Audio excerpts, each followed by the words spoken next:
شروع کرتی ہوں اللہ تعالیٰ کے نام سے جو بڑا مہربان نہایت رحم والا ہے۔ الف لام میم۔ اس کتاب کے اللہ کی کتاب ہونے میں کوئی شک نہیں، پرہیزگاروں کو راہ دکھانے والی ہے۔ جو لوگ غیب پر ایمان لاتے ہیں اور نماز کو قائم رکھتے ہیں اور ہمارے دیے ہوئے مال میں سے خرچ کرتے ہیں، اور جو لوگ ایمان لاتے ہیں اس پر جو آپ کی طرف اتارا گیا اور جو آپ سے پہلے اتارا گیا، اور وہ آخرت پر بھی یقین رکھتے ہیں، یہی لوگ اپنے رب کی طرف سے ہدایت پر ہیں اور یہی لوگ فلاح اور نجات پانے والے ہیں۔ کافروں کو آپ کا ڈرانا یا نہ ڈرانا برابر ہے، یہ لوگ ایمان نہ لائیں گے۔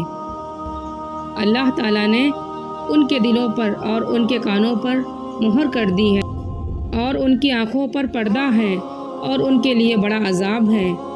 بعض لوگ کہتے ہیں کہ ہم اللہ تعالیٰ پر اور قیامت کے دن پر ایمان رکھتے ہیں، لیکن در حقیقت وہ ایمان والے نہیں ہیں۔ وہ اللہ تعالیٰ کو اور ایمان والوں کو دھوکہ دیتے ہیں، لیکن دراصل وہ خود اپنے آپ کو دھوکہ دے رہے ہیں مگر سمجھتے نہیں۔ ان کے دلوں میں بیماری تھی، اللہ تعالیٰ نے انہیں بیماری میں مزید بڑھا دیا اور ان کے جھوٹ کی وجہ سے ان کے لیے دردناک عذاب ہے۔ اور جب ان سے کہا جاتا ہے کہ زمین میں فساد نہ کرو تو جواب دیتے ہیں کہ ہم تو صرف اصلاح کرنے والے ہیں۔ خبردار ہو، یقیناً یہی لوگ فساد کرنے والے ہیں لیکن شعور نہیں رکھتے۔ اور جب ان سے کہا جاتا ہے کہ اور لوگوں یعنی صحابہ کی طرح تم بھی ایمان لاؤ تو جواب دیتے ہیں کہ کیا ہم ایسا ایمان لائیں جیسا بے وقوف لائے ہیں؟ خبردار ہو جاؤ، یقیناً یہی بے وقوف ہیں لیکن جانتے نہیں۔ اور جب ایمان والوں سے ملتے ہیں تو کہتے ہیں کہ ہم بھی ایمان والے ہیں، اور جب اپنے بڑوں کے پاس جاتے ہیں تو کہتے ہیں ہم تو تمہارے ساتھ ہیں، ہم تو ان سے صرف مذاق کرتے ہیں۔ اللہ تعالیٰ بھی ان سے مذاق کرتا ہے اور انہیں ان کی سرکشی اور بہکاوے میں اور بڑھا دیتا ہے۔ یہ وہ لوگ ہیں جنہوں نے گمراہی کو ہدایت کے بدلے میں خرید لیا، پس نہ تو ان کی تجارت نے ان کو فائدہ پہنچایا اور نہ یہ ہدایت والے ہیں۔ ان کی مثال اس شخص کی سی ہے جس نے آگ جلائی، پس آس پاس کی چیزیں روشنی میں آئی ہی تھیں کہ اللہ ان کے نور کو لے گیا اور انہیں اندھیروں میں چھوڑ دیا۔ جو نہیں دیکھتے، بہرے گونگے اندھے ہیں، پس وہ نہیں لوٹتے۔ یا آسمانی برسات کی طرح جس میں اندھیریاں اور گرج اور بجلی ہو، موت سے ڈر کر کڑاکے کی وجہ سے اپنی انگلیاں اپنے کانوں میں ڈال لیتے ہیں، اور اللہ تعالیٰ کافروں کو گھیرنے والا ہے۔ قریب ہے کہ بجلی ان کی آنکھیں اچک لے جائے، جب ان کے لیے روشنی کرتی ہے تو اس میں چلتے پھرتے ہیں، اور جب ان پر اندھیرا کرتی ہے تو کھڑے ہو جاتے ہیں۔ اور اگر اللہ تعالیٰ چاہے تو ان کے کانوں اور آنکھوں کو بیکار کر دے۔ یقیناً اللہ تعالیٰ ہر چیز پر قدرت رکھنے والا ہے۔ اے لوگوں، اپنے اس رب کی عبادت کرو جس نے تمہیں اور تم سے پہلے لوگوں کو پیدا کیا، یہی تمہارا بچاؤ ہے۔ جس نے تمہارے لیے زمین کو فرش اور آسمان کو چھت بنایا، اور آسمان سے پانی اتار کر اس سے پھل پیدا کر کے تمہیں روزی دی۔ خبردار، باوجود جاننے کے اللہ کے شریک مقرر نہ کرو۔ ہم نے جو کچھ اپنے بندے پر اتارا ہے اس میں اگر تمہیں شک ہو اور تم سچے ہو تو اس جیسی ایک صورت تو بنا لاؤ۔ تمہیں اختیار ہے کہ اللہ تعالیٰ کے سوا اپنے مددگاروں کو بھی بلا لو۔ پس اگر تم نے نہ کیا اور تم ہرگز نہیں کر سکتے تو اسے سچا مان کر اس آگ سے بچو جس کا ایندھن انسان اور پتھر ہیں، جو کافروں کے لیے تیار کی گئی ہیں۔ اور ایمان والوں اور نیک عمل کرنے والوں کو ان جنتوں کی خوشخبریاں دو جن کے نیچے نہریں بہہ رہی ہیں۔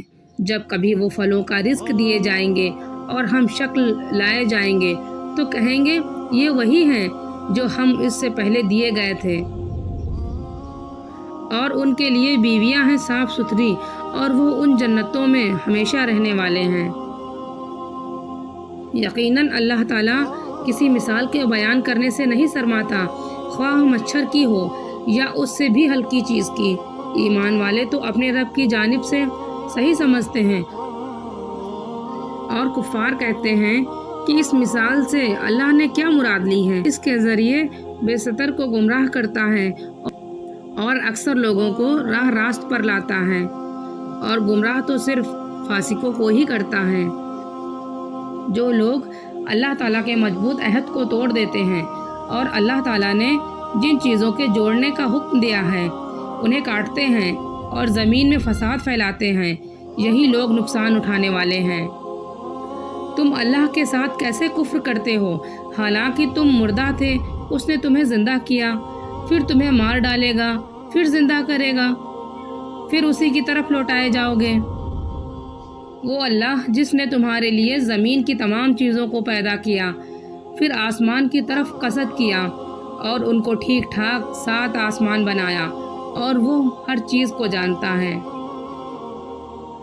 اور جب تیرے رب نے فرشتوں سے کہا کہ میں زمین میں خلیفہ بنانے والا ہوں، تو انہوں نے کہا کہ ایسے شخص کو کیوں پیدا کرتا ہے جو زمین میں فساد کرے اور خون بہائے؟ ہم تیری تسبیح اور پاکیزگی بیان کرنے والے ہیں۔ اللہ تعالیٰ نے فرمایا، جو میں جانتا ہوں تم نہیں جانتے۔ اور اللہ نے آدم کو تمام نام سکھا کر ان چیزوں کو فرشتوں کے سامنے پیش کیا اور فرمایا، اگر تم سچے ہو تو ان چیزوں کے نام بتاؤ۔ ان سب نے کہا، اے اللہ، تیری ذات پاک ہے، ہمیں تو صرف اتنا ہی علم ہے جتنا تو نے ہمیں سکھا رکھا ہے، پورے علم و حکمت والا تو ہی ہے۔ اللہ تعالیٰ نے حضرت آدم علیہ السلام سے فرمایا، تم ان کے نام بتا دو۔ جب انہوں نے بتا دیے تو فرمایا کہ کیا میں نے تمہیں پہلے ہی نہ کہا تھا، زمین اور آسمان کا غیب میں ہی جانتا ہوں، اور میرے علم میں ہے جو تم ظاہر کر رہے ہو اور جو تم چھپاتے تھے۔ اور جب میں نے فرشتوں سے کہا کہ آدم کو سجدہ کرو تو ابلیس کے سوا سب نے سجدہ کیا، اس نے انکار کیا اور تکبر کیا اور وہ کافروں میں ہو گیا۔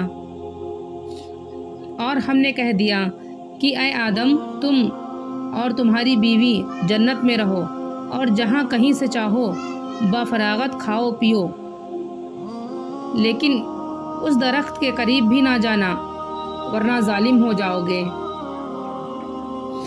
لیکن شیطان نے ان کو بہکا کر وہاں سے نکلوا ہی دیا، اور ہم نے کہہ دیا کہ اتر جاؤ، تم ایک دوسرے کے دشمن ہو، اور ایک وقت مقرر تک تمہارے لیے زمین میں ٹھہرنا اور فائدہ اٹھانا ہے۔